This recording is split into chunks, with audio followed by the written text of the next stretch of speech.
I'd like to start out by reading several scriptures, and they should be in your bulletin or somewhere for you to see.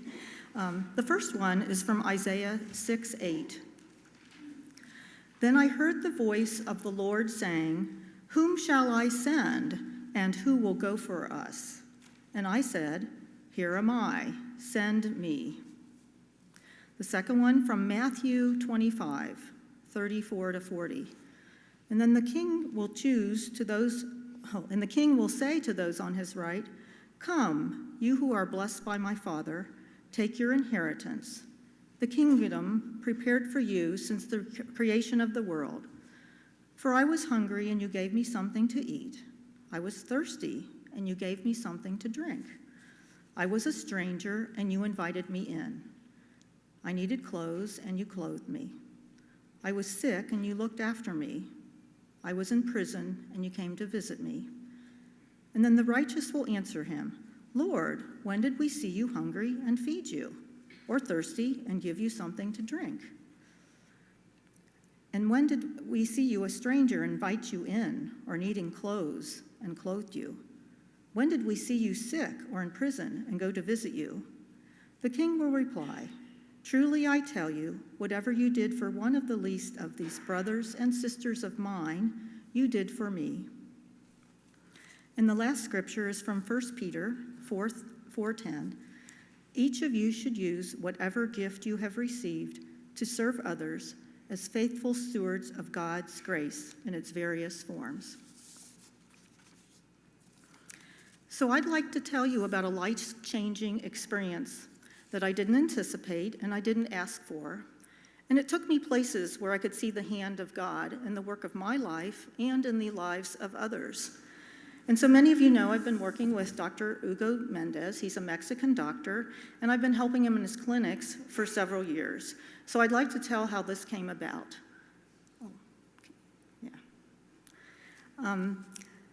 In the year 2000, our family traveled with a mission group, People Building People. And so we built houses for people in Juarez. And many of them, before we built their house, lived in houses made of pallets or other materials, whatever they could gather together. So it was really a blessing to them to receive a house with a sturdy house with a roof to keep the rain out and a concrete floor instead of a dirt floor. And they could actually lock their house. And this blessed many of the Americans. It blessed the people, but it blessed the Americans, and in ways that changed our lives forever. And I know some of you from this church went on those mission trips, and I know you feel your life was changed after those trips. And so when I came back, I looked at everything differently. The next week we came back, and I went to Homerama. And so you're seeing the $500,000 homes, and you're looking and thinking, well, how many families could live in this house? And after we looked at a few of them, finally halfway I said, let's just leave. I couldn't take the opulence, the richness of these homes. And then we were building houses for a number of years, and then in 2004, a doctor from Cincinnati, Dr. Greenwald, came on the mission trips, and he said, well, couldn't we do a medical clinic? And so at that point, we became acquainted with Dr. Hugo Mendez. He was a missionary doctor associated with the Baptist Church, and he lived in Juarez.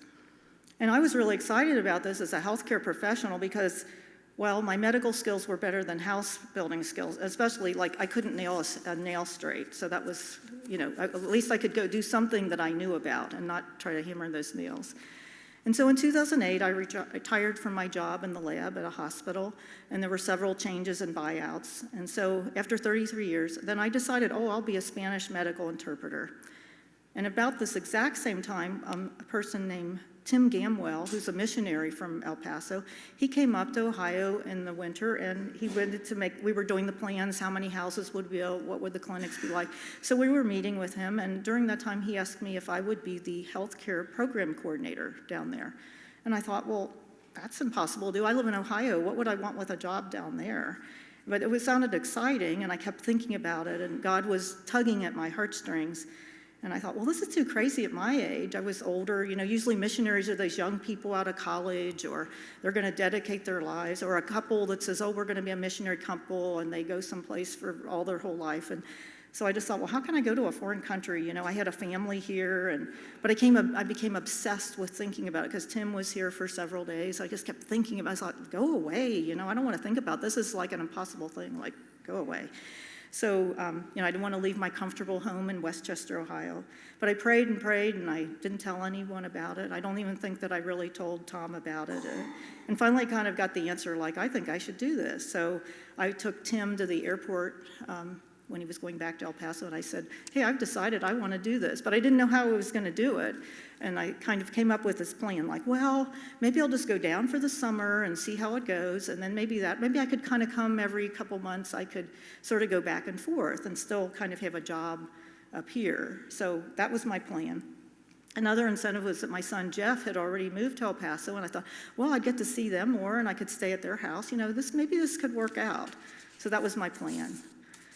So first summer in 2008, I spent the whole summer down there. And so what did I do that first summer? Well, the first thing I did was buy 2 maps, because I had to learn a whole El Paso, kind of spent the first couple of weeks going around figuring where things were there. And then over in Mexico, even though I'd been there many times, we would always kind of go to the same places. But now, with working with Dr. Mendez, I was going to a lot of different churches and places. So I had to use, and then back then, people didn't really have GPSs too much, so I didn't have a GPS. So I just had to get a map, and I'd get lost, and I'd pull over into a parking lot, and I'd get out my map. Okay, I'll go this way. And so the map became my new BFF. And then the mission team started coming down, the Americans, and I had to I was kind of the liaison between the doctor and the team, because I spoke Spanish, and I wanted to make sure each person interacted with the Mexican people, and and I was trying to get medicine across the border, so I was kind of in charge of all that. And so what we would do at these clinics, if the patient would arrive, we'd check their vital signs, we'd check blood pressure, and if they were diabetic, we'd check their blood sugar, and we also could do pregnancy tests and urinalysis. So we didn't have x-rays or any high-tech stuff, so that was our basic thing that we did. And the patient would have a consultation with the doctor for free, and he'd write down their symptoms and the prescription. And then we had a little pharmacy, and we'd count out the pills and put them in a little bag, and we had labels in Spanish, and we'd just give them the instructions on how to take their medicine. And so we still do the clinics the same way today, but we don't have as many teams coming down. We occasionally, about once every couple months, there's a team that comes down. And so usually when there's not teams, we have just Dr. Mendez and then a nurse named Anna and then me doing the work. So at the end of that first summer, the teams left, and I had the opportunity to travel with Dr. Mendez and his wife and his son, and we went to 2 little towns that are west of Juarez called Palomas and Guadalupe, Victoria. So we went there and had some clinics, and we stayed in the home of a pastor and his wife, and they gave up their beds for us to sleep in, and they fixed nice meals for us. And we also, during that time, I had an opportunity to go to some Mexican churches and worship with them, and that was different. The Baptist church basically has most of the hymns that we have, so it was kind of nice to sing How Great Thou Art in Spanish, so at least it seemed familiar. And then I'd go to some Pentecostal services, and people were jumping up and down, clapping, jumping up and down, very different than this service. And but they just get so excited about the Lord and the Spirit's moving in them, and so that's interesting to witness that. And so I was mentioning before that I crossed medicine, and I don't want to use the word smuggle, but I found a way to, I've never been stopped taking medicine across. I would put it in these gray Walmart bags and put it behind my seat, and every time I go over, I take like a couple Walmart bags, and they're just behind my seat. So I've never gotten stopped taking medicine. But I did one time I was taking some canned goods that were expired. You're not supposed to take expired medicine or canned goods, but I was taking these canned goods, and they looked at the dates, and they said, oh, you need to take those back. So I had to get in the line, wait for 2 hours to get back across, and then I just waited a couple days and went another day, and I didn't get stopped, and I took them over. So, and it's sort of random, when you go across, you just don't know if you're going to get the green. You come up and it's like a traffic light, a green light or a red light, and so you go up and you just pray, Lord, help me get this across, and then the green light comes up usually, but every once in a while you get the red one, and then they have you pull over, and then they usually just lift up your back, and they don't see anything, and they never see the medicine behind my seat. They kind of lift their trunk, okay, you can go. And then they stop you randomly, or if your tires are sagging, then they know you're hiding a lot of heavy stuff or whatever. So, and at the bridge, there's a lot of stuff. When you wait to come back to the U.S., it's very interesting. It's something I've never seen before. There are street vendors, and they're selling everything: food, drinks, ceramics, artwork, jewelry, toys. And they're just coming up to your window. Oh, and CDs, like you could go see the latest Star Wars movie in Spanish on a pirated CD or something, just anything you want to buy. And then they want to wash your car window all the time, and they have a bottle that maybe some suds in, a little water bottle, and a dirty rag that you don't really want it touching your car because it looks filthy. So they come up and they just start squirting the water and washing.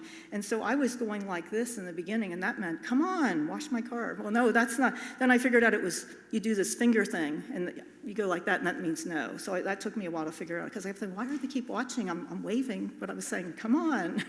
So there were all these things I had to learn. And so these people begging at the bridge, they're standing there with a cup. You see people in a wheelchair with no legs, and, they're just have a sign there saying, I need money for medicine or for my surgery or something.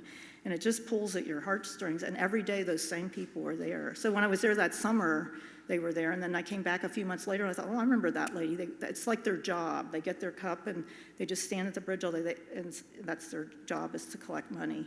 And you feel bad because you can't give money to everybody, and you think, well, they need the money or they wouldn't be standing there. So that was hard to see. And when I was driving in Juarez, I did get stopped by the Mexican police a couple times. One time was for speeding, and I told them I was a missionary, so they kind of let me off. They have these motorcycle policemen, they're called the transitos, and they're there to give you a ticket. And it's kind of deceiving, because you see a 60 on the roadside and you go, wow, 60 miles an hour. Well, that's kilometers, and that's only 35. So in the beginning, like, hey, 60, bam, and then you're going to get a ticket. But, you have to kind of convert, because I'm always looking at my odometer like, oh, 60. Oh, what can I get? Well, it says 50. Okay, so what can I really drive? So I'm always looking to see. And then one time I don't drive over there at night too much unless there's like a special party or something. But one night I was driving late at night, and these two officers came up. I turned left at the wrong place, and they kind of stood there, and I was kind of intimidated. And they take your driver's license or your license plate and take it to the police station, and then the very next day you have to go back and pay your fine. Usually it's just $15 or $20 for a fine, and then you get your license back. And so then you're driving around with no driver's license or no license plate. But you can kind of pay back then. I haven't done this recently, but you can pay them on the spot. So you don't have to go back the next day. You go, well, could we just settle this now? Or either they bring it up or you bring it up. And so basically it's kind of a bribe. So I'm embarrassed to say that I did that once. And so, so recently I did get stopped for something I did, and I did it the proper way. I went to the police station and paid my money. And so I'd like to tell you about Dr. Mendez. Here he is in one of our clinics. He's originally from Puebla, and that's a city about 45 minutes from Mexico City. And he grew up in a poor family with many siblings, and the father had left the family. And he prayed to God to say, well, Lord, if you make me a doctor, I'll help serve the poor.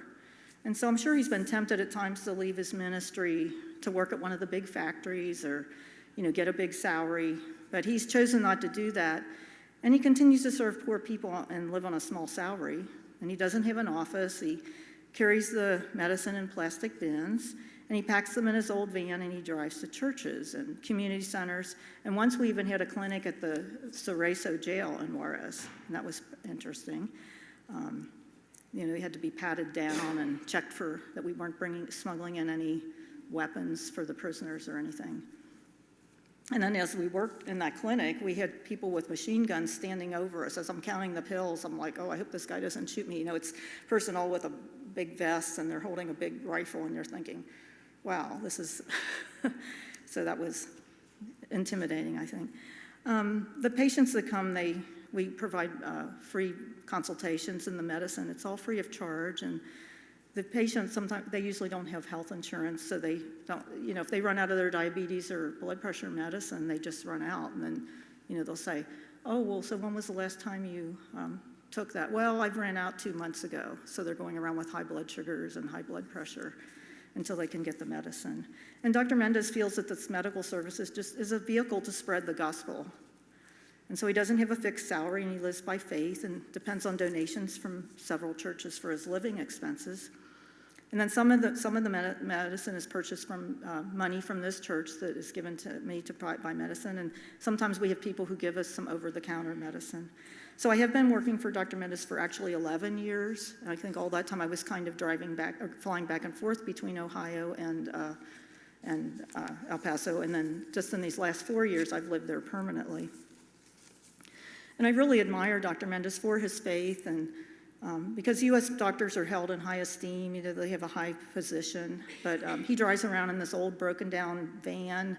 He lugs the medicine in these plastic bins. He doesn't wear a white coat or have a nice office. And so in the winter, when we go to this clinic, there's not much heat. We're usually wearing coats. In the summer, it's really hot, over 100 degrees. But he's chosen this path, and he lives by his faith to help the poor people. And then I'd like to mention about Dr. Mendes' wife. Yeah, there's Anna. She passed away two weeks ago. She had type 1 diabetes.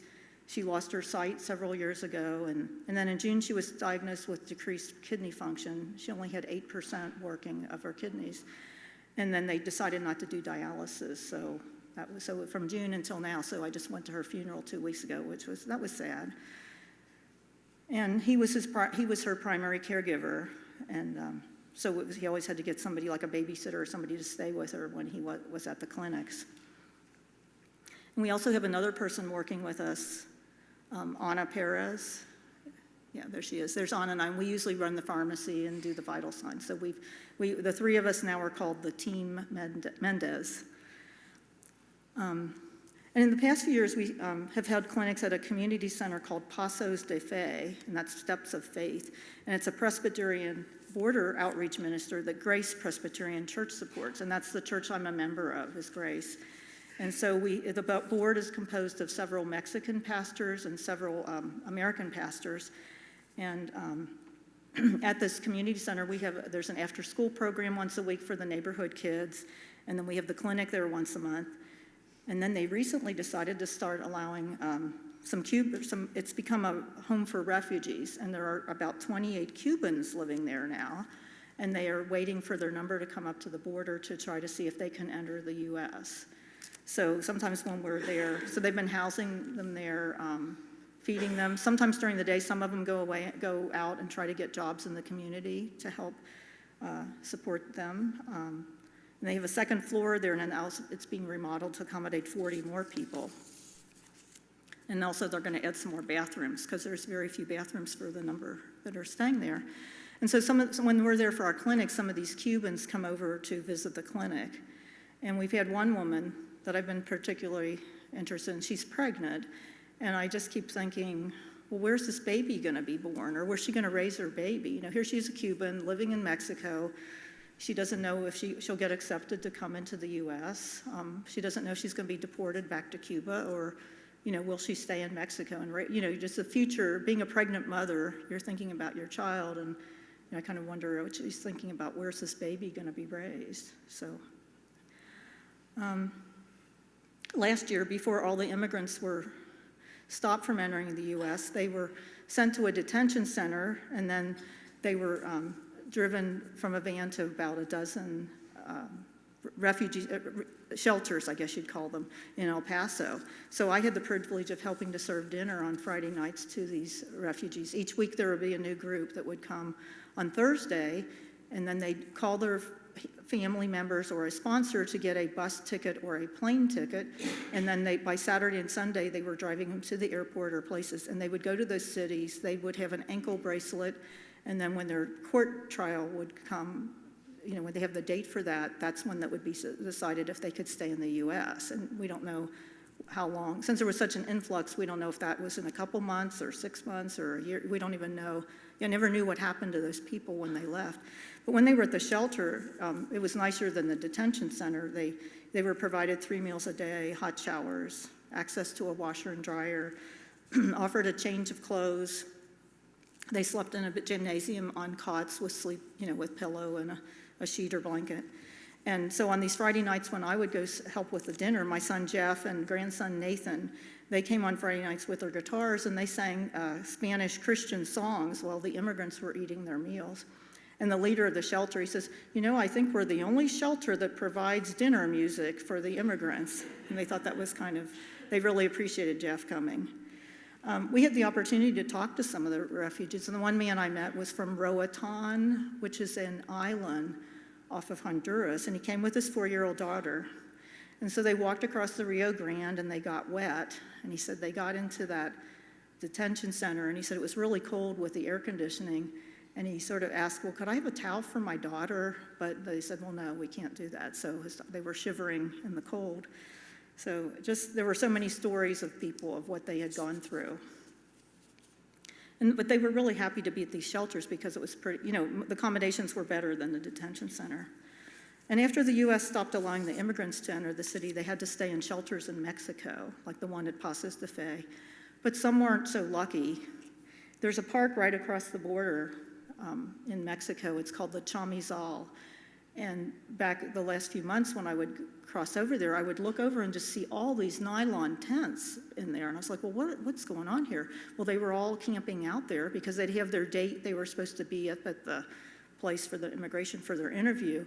And they would just be staying in these tents. And I looked over there were some portalettes. And I thought, well, how are they showering and how are they eating?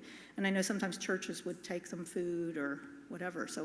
And then there were a few times when the temperatures got down in the 20s, and you're thinking, well, how are you living? How are you staying in an island tent on the ground when it's 20 degrees? So that's, not so great. And then recently, Jeff and I had to go across the border about a week ago, and I looked over and all the tents were gone. And I said, well, what happened to all these people? Where'd they go? And he says, he heard that the government came and said, you guys have to leave. So you're thinking, well, where'd these people all go? To shelters or we just don't know. And so that was kind of disturbing. So as I think of my experience in Mexico, I want to say, well, I'm impressed and humbled by the hospitality of the Mexican people. When we arrive at a clinic, they set up tables and chairs for us, and they offer coffee. They try to provide a fan or a heater if they have one. They express their thanks. They sometimes give us hugs and kisses. And some churches fix a lunch when we finish the clinic. And last year on my birthday, they had one place where we'd been going there for a while, and they baked a birthday cake, and they fixed a special meal of mole, which is a good meal to have. And so that really warmed my heart because I thought, I have so much and they have so little, and here they're making this special lunch for me. And so I wonder, what would I have missed if I hadn't answered God's call? And I would have missed this great adventure that I had. And I would have missed meeting many new people. I would have missed learning what other ministries do. I would have missed eating meals in homes with Mexican families, missed time with my grandchildren, missed the opportunity to be challenged every day, and missed seeing God at work. And I recently read a comment that someone wrote on Facebook that said, if you aren't uncomfortable, then you aren't growing. And I've been kind of thinking about that. And many times I was the only white person on a bus full of Mexicans on a trip. And sometimes when I'm at the clinic, I'm the only non-Hispanic person. And so that does, at times you look around and say, I'm the only white person here. And you think, I don't feel uncomfortable now, but I did early on. Because, it feels good to do the same thing all the time and hang out with the same people all the time, talk with the same people during fellowship time. And I think, well, what if we tried something new or talked to different people? What would happen? And I thought, what keeps us from following God's plan or trying something new? And for me, I thought it was fear. The fear of failure, fear of disappointing others, fear that I wasn't good enough to help, fear of being made fun of by others who don't understand, fear of not having the right skills, fear of not having enough faith, fear that I couldn't speak Spanish well enough, fear of being out of my comfort zone. And sometimes friends or relatives would say, well, why would you do that? Why would you go to a foreign country and help people when there's people in our own country who need help? And I knew it was risky to go to a place that had violence there every day, but I never worried about being a victim of violence. And the violence has lessons from what it was in 2012, but I feel that God will take care of me. And I'm thankful for this opportunity to serve, and I'm thankful for the prayers and financial support for our medicine and for Dr. Mendez from this church. And it's definitely, as we say in Spanish, vale la pena, which means worthwhile. So if any of you have ever asked God to guide you or show you your path, if you had done that, what you have done is opened yourself up to the possibility that God might answer your prayer, and in a very unexpected way. So when you ask God to show you the way, you're letting God know that you're available. And the question is, do you really mean it? It's not a safe prayer to ask God to guide you, for he may answer it. So when God spoke to me about Mexico, I didn't jump at the opportunity. I wrestled with it, and there was some resistance. But I don't regret any of it. And even though it took me out of my comfort zone, and now what I did, any one of you could do. And I don't mean go to Mexico, but you can do what I did. You can make yourself available to God and answer the call. So let us pray. Dear Lord, we give this day to you. May the work of our hands build a stronger church and a kinder world. We see the drowned and the dying. We grieve at broken hearts caused by leaders with hardened hearts. Yet we know we too are gripped by desires, by egos that only self-serve and not others. Today, may we not walk by a soul in need without offering a hand extended in your name, for you stretched out your hands for us and welcomed us home. Amen.